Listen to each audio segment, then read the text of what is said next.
So you've heard the hype. You've probably seen the gushing reviews that have been out already. Is it really that good? Hell yeah.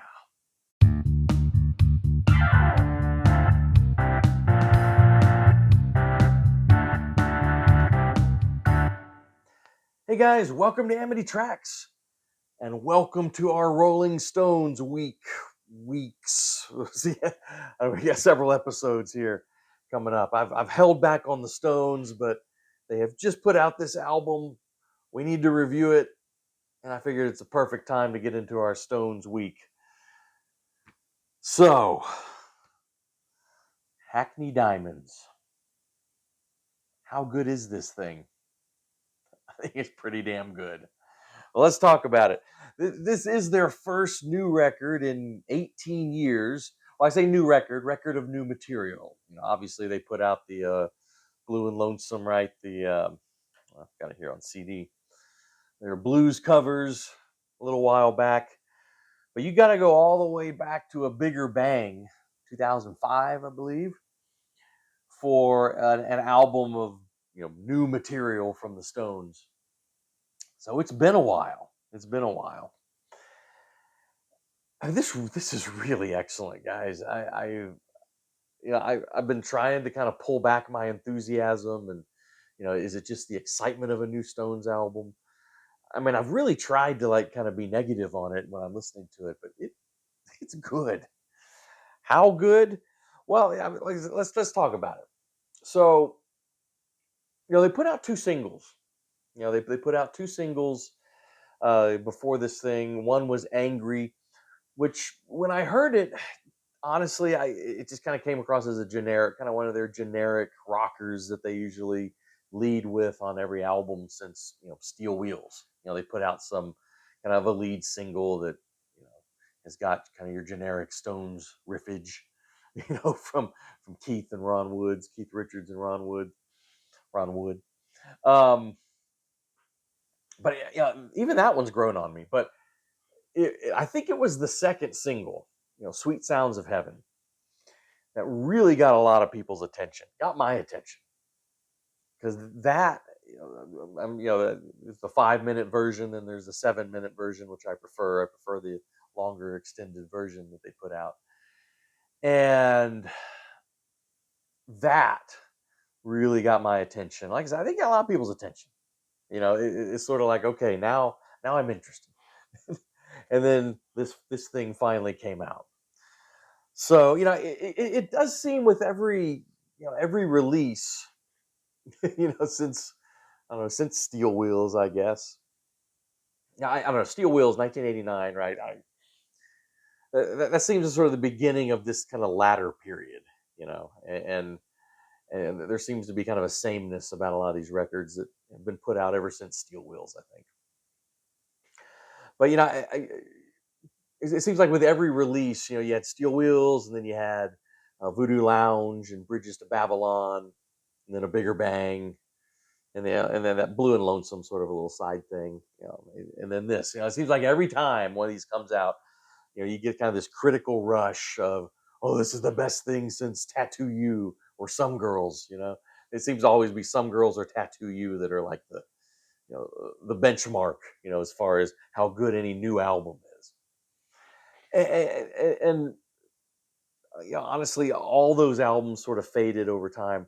I and I don't want to do that with this record, but I'm gonna say I'm gonna say this is their best record since Undercover. You think Undercover? Everyone hates Undercover.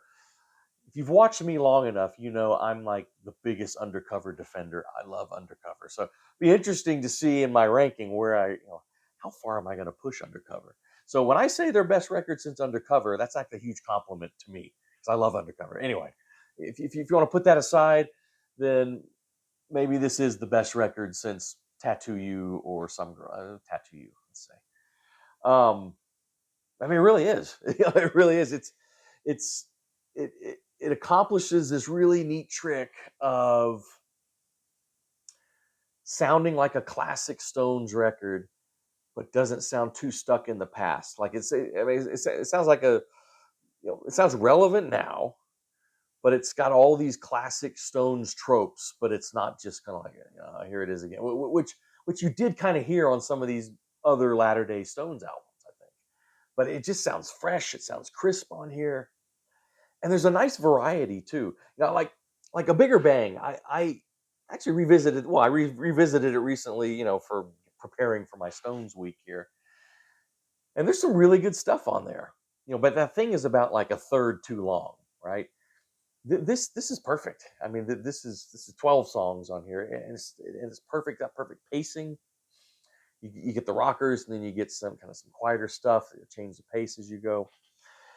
Yeah, I think the production is great. Andrew Watt, who I hadn't really heard of, but has produced Justin Bieber and any other recent people. But he's also recently produced some Iggy Pop and produced Ozzy Osbourne, and I think he does a fantastic job producing this. It's like I said, it's crisp. You can really hear the separation of these guitars. It's not really muddy, but it keeps it gritty enough, especially with Keith Richards and Ron Wood's guitar interplay.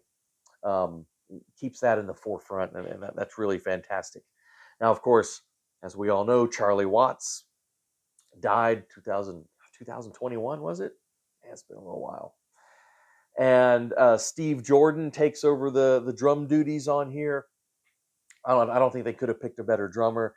Steve Jordan, who has played with Keith Richards on his solo work for decades, and even Charlie Watts gave his blessing to Jordan as his replacement. So I mean, you can't get any better than that. And he does a perfect job. Although Charlie Watts himself is on two of these tracks, that's how long they've been working on this thing. I think it was "Mess It Up" and "Live by the Sword." I think are the two that feature Charlie Watts drumming, which is great to have. So we can still say Charlie Watts has played on every Stones album, including this one. Um, a lot of guests on here, but what's cool is they don't really. Oh, it's not like this overwhelming. Like, oh, here's the guest. I mean, they really, I think, do a great job of integrating themselves into the Stones fabric. Elton John plays piano on two tunes. Of course, you probably heard all the talk of Paul McCartney on bass on what is it? Bite My Head Off, where he kind of plays this fuzz bass solo, and um, I guess you could consider Charlie Watts a guest in some ways on those two tracks. Bill Wyman, as you know, the original Stones bassist, comes back for a tune, which is cool. One of those tunes that Charlie Watts is on, so it's nice to reunite that original Stones rhythm section, right? Stevie Wonder plays some keyboards on "Sweet Sounds of Heaven," and of course, the most obvious guest here is Lady Gaga, who I think does a fantastic job again on "Sweet Sounds of Heaven." Well, we're going to talk about that song more in a minute. Mick Jagger. Mick Jagger sounds amazing on here. He's 80. The guy doesn't sound like he's aged. He doesn't sound like he's lost, all the nuances of his voice. He can still get into that little falsetto he does sometimes. I am blown away by Jagger's vocals on here. I mean, it's one of those rare cases. I mean, it really is. Now let's talk about some of these songs on here. One that's really, and I've kind of been listening to this today, "Depending on You." So the first three tracks are interesting. Are co-written with Andrew Watt, and they're both all really good. "Angry," "Get Close," and then "Depending on You." "Depending on You," man, really stands out to me. That in a sort of alternate universe, and back in the day, that really could have been a strong Stones single. Mick Jagger has this really committed vocal in there, and it's beautiful melody and chorus that brings you in. That's the thing.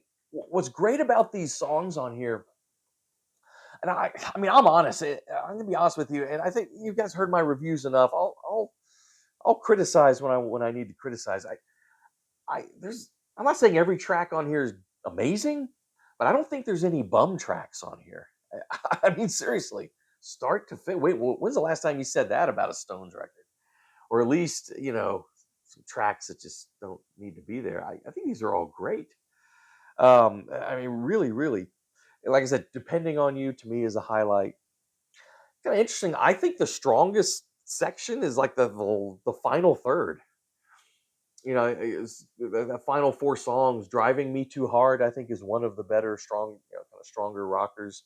You have your requisite Keith Richards tune. They always kind of throw on side two, um, which on here is "Tell Me Straight," which I think is I actually really on all the recent, again, it's kind of starting with Steel Wheels and on. I really like all the Keith Richards songs. Well, Voodoo Lounge through and through. I think is one of the great Stones songs. I love that song. That's Keith Richards' tune, right? The one that was used in The Sopranos. It's so great. But this one is fantastic. Tell Me Straight. I think Keith Richards is so strange. His vocals have gotten a little bit better. I mean, I don't even know where they started, but then the final two tracks, man, Sweet Sounds of Heaven, all 7 minutes of it. I'm not gonna, I'm not exaggerating. That, it's got that gospel stone sound, from really kind of the early '70s records. But it's not just a retread. It's so it builds. I think Mick and Lady Gaga are fantastic on there. She wails. Some people say she kind of over emotes on it. I think it's fantastic. She's sort of playing the Mary Clayton role, from like Gimme Shelter. I think she does a fantastic job. Her and Mick together are great, especially kind of near that end where it's like that false ending on the longer version, right? And then Stevie Wonder plays that kind of groovy electric piano, and then Mick and Lady Gaga, kind of go back and forth again, especially when they're doing that falsetto. Oh, so good. God, and Mick Jagger keeps up with it too. 80-year-old guy can't get over that. That Sweet Sounds of Heaven legitimately can stand up to their early '70s stuff. I think it's that good. Yeah, it's not just like some new song that echoes it. It stands up to that stuff. And I love the closing Rolling Stone Blues. That they Muddy Waters cover. Obviously the song that the band, got their name from. It's almost demo like, it's. I think if I remember right, I'm not even sure if Ron Wood's on it. I think it's just Keith and Mick. Keith's, singing and playing some harmonica on there. I love how Mick has been playing harmonica in recent years. I mean, his harmonica's all over Blue and Lonesome, but on here, and then it's Keith Richards. I think it's just the two of them on that final track. And I mean, if this is the final Stones album, there's not a more fitting epitaph, right, than that. Although I hear they have a lot more tracks from these sessions, so they're probably putting out another one. Who knows? But yeah, so I mean, I think this is. I'm blown away. I'm blown away. Now, where does this rank in all of their albums? Well, you're going to have to see, because here on Amity Tracks, we're going to get into Stones Week. So let me just kind of tell you how that's going to work real quick, and then we'll wrap it up. But in the Beatles versus Rolling Stones sweepstakes, I've always been more of a Stones guy. I really have. I love the Rolling Stones, and so I've been holding back on this ranking for a while, but here we are. So here's how it's going to work. I'm going to rank. We're going to take the next two episodes, going to split it up. I'm going to rank the 26 studio albums. Now, where do I get 26? I with the Stones, and with the Beatles and many other artists, that trace their beginnings into the early to mid '60s. There was always this division, right, in the early days at least, between the U.S. releases and the U.K. releases. And with the Beatles, it's pretty much settled that the UK releases are like the ones to go to, right? That's like canon. It's much less settled with the Stones. Um, Going between the two, I actually prefer the US releases on the Stones. So that's what I'm doing. So when we rank these in the next few episodes, I am going with the US discography. Of course, from like about 1967 on, uh, it's the same pretty much. But the earlier ones, you got to pick between the UK versus the US releases. I'm going US. I prefer those. So by that count, I count 26 albums. Okay, including Hackney Diamonds. I'm putting that in the rankings. You just heard me gush about it. So where am I going to put it? Well, you're going to have to wait and see, right? You're also going to have to wait and see how ridiculous I'm going to be with Undercover. How far am I going to push Undercover up that? Because so many people hate that record. I love it. How ridiculous am I going to be? Well, we're going to have to see. We're going to have to see. So, um, I guess Tuesday we're going to do 26 through 11, and then Thursday we'll hit the top 10, and then we'll, the next week we'll have one more cleanup episode where I got to, address all the live albums and the compilations and get into all that stuff. So I am pumped. I'm excited. Let's get into Stones Week. So we'll see you next time on Amity Tracks. Anyway, in the comments, what do you think of this new album? Let's talk Hackney Diamonds in this video, in these comments. And we can talk about all the other Stones records in the comments in the next few videos. But I want to know what you guys think of this one, if you've heard it. I'm blown away. I really am. Super pumped. Love it. So excited. Anyway, what do you guys think? It's cool if you don't like it. I want to hear that too. Let's hear all sides of it.